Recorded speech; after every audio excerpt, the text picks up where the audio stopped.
standing between the White House and Lafayette Park, where thousands of individuals have come from around the United States to offer a voice of challenge to the FDA. They're concerned about their rights in the future to take supplements that they deem important, or their physician deems important for their well-being. The Obama administration promised when they came into office that it wouldn't be business as usual, and yet it's business as usual. Individuals are also here to protest the FDA's support of genetic engineering, but has said nothing in support of organic and sustainable agriculture. We'll be talking with individuals about their concerns. All we want's a simple label for the food that's on our table. For the food that's on our table. OMG! OMG! GMOs! GMOs! OMG! OMG! GMOs!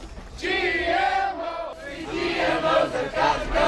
These GMOs have got to go! These GMOs have got to go! These GMOs have got to go! We have got a right to know! We have got a right to know! If our food has GMOs! If our food has GMOs! You have got a right to know! And genetic engineering of food generally means one of two things.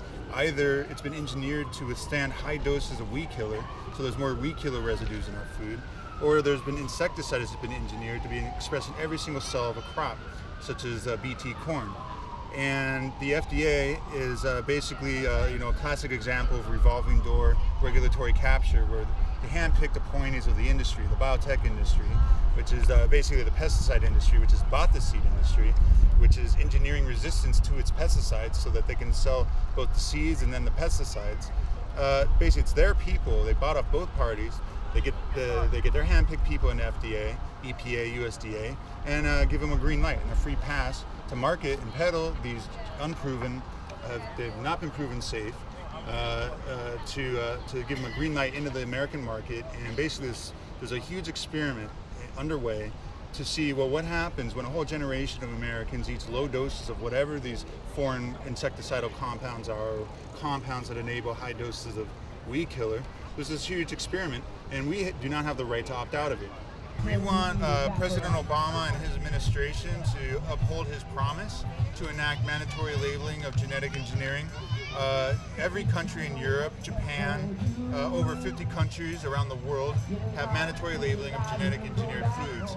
And this is a basic fundamental right that we as Americans have a right to know what's in our food. We have a right to know and make a choice about what we feed ourselves and our children. My uncle was a plant geneticist. He brought us, unfortunately, the winter tomato. That was research that he did when he was back in college. So it was the most mortifying experience he's ever had to live with, was to see this escape out of the lab. So when I was a little kid, he told us this information can go very, very wrong, and you need to watch out. So for the past 40 years, that has been my focus, is watching our food and our environment, basically. I'm an environmental engineer, so it runs in the family. This movement, our movement, your movement, is standing for real freedom and real democracy. Because if we aren't even free to decide what we'll eat, what we'll grow, to know what's in our food, how are we free in any other way? Because it's our food that shapes every cell of our body, every bit of our organs, and at least the elder women in my country say it shapes our thinking too. You eat bad food, you have bad thinking. You eat good food, your mind works fresh, creative, beautiful. Now, the denial for labeling is linked so much to the food dictatorship that Monsanto has spread. And I feel terrible that a White House with Obama is doing exactly the same thing as the White House with Bush Sr. and the White House with Bush Jr.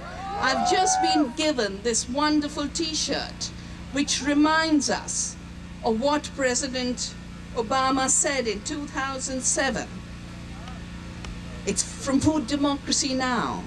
Here's what I'll do as president. We let folks know whether their food has been genetically modified, because Americans should know what they are buying. And I would add what they're eating, because you don't just buy food, you eat it. He should be held to his promise. The argument that supports the denial of labeling was a lie created by President Bush Sr.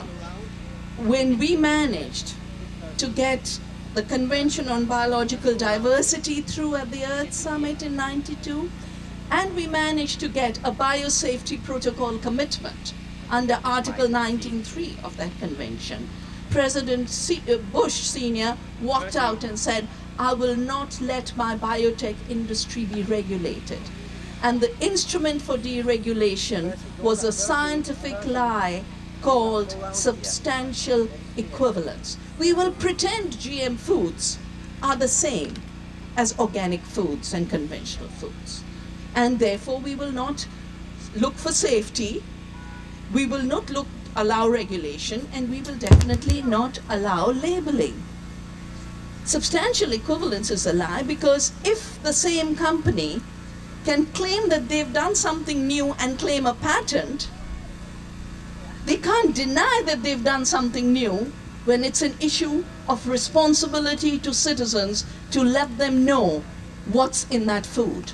Whether they're antibiotic resistance markers, Bt toxin genes, viral promoters, we need to know.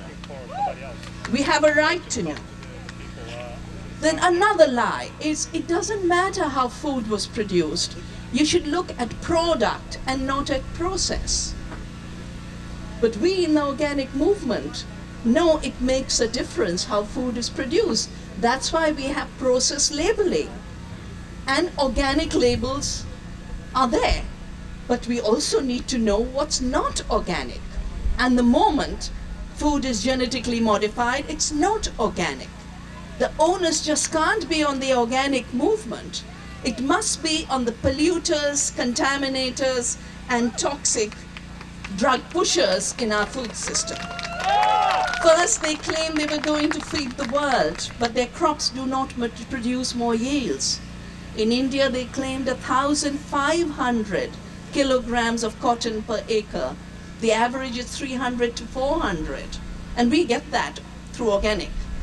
You don't have to contaminate your crops. They claim that we reduce chemical use. In fact, even till today, Monsanto will say this is an alternative to chemical agriculture. In India, because of Bt cotton, 13-fold increase in pesticides. In this country, 15% increase in herbicide. The only two pathetic applications Monsanto brought us in all these years: herbicide-resistant crops, Bt toxin crops. Both are about increasing toxics.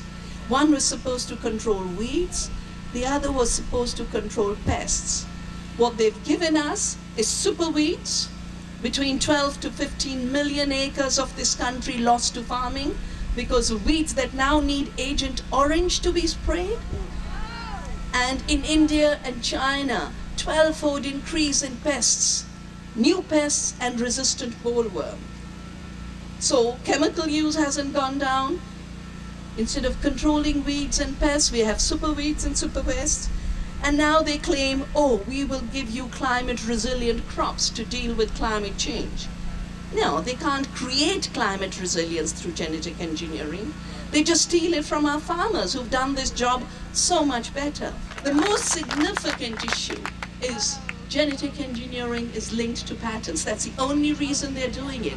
I happened to be at a meeting in '87 where the industry said, we need patents, and the only way we'll get patents on seed is by doing genetic engineering. There is no purpose genetic engineering serves except seed monopolies. But patents mean royalties. Royalties means extracting money from farmers. 8,000% increase in seed costs in cotton in India. Increase in pesticide use. The result has been death, and the result has been 250,000 of our farmers committing suicides. No more farm suicides, no more food dictatorship, no more toxics in our food. We are here to commit ourselves to our food democracy, our food freedom, and the celebration of life on earth. Thank you for being here.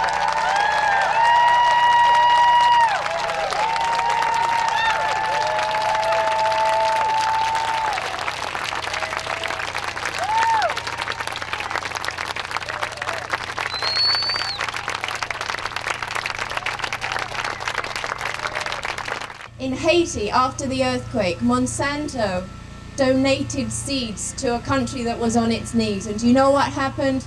10,000 peasant farmers took to the streets and said, no, we do not want your seeds. And they burned them. Dennis, I'm afraid, is having to campaign back in Ohio, otherwise he would have liked to have joined me as well. And I want to let you know, if you don't know already, we want to make the voices really heard inside the walls of Congress and also inside the White House. Now, every single year or every single Congress, Dennis introduces 3 pieces of legislation, and they're all about GMOs. Now, we need more and more people to sign on to these legislation. So there's one which is called, and I hope you'll remember this, it's called the Right to Know. And it's about labeling. So hopefully when you get back, you will contact your members of Congress, get on the phone and ask them to be original co-sponsors, because that bill has not yet been introduced. We want everybody to know about this. Now, it's great that all of us are together, but we need to make this 1 million strong, 2 million strong, 10 million strong. Everybody needs to know about the food that they're eating and what it's doing to themselves and the environment and the world. This is about social justice, economic justice, it's about health, it's about freedom, it's about liberty. So thank you for being here.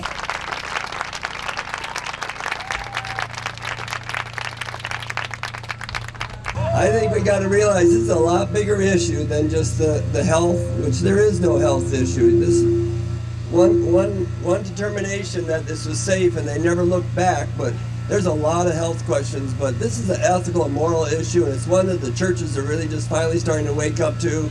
So we really need to have the right to label, and it's really time to stand up for democracy. So thank you so much. All right, yes, get up, stand up.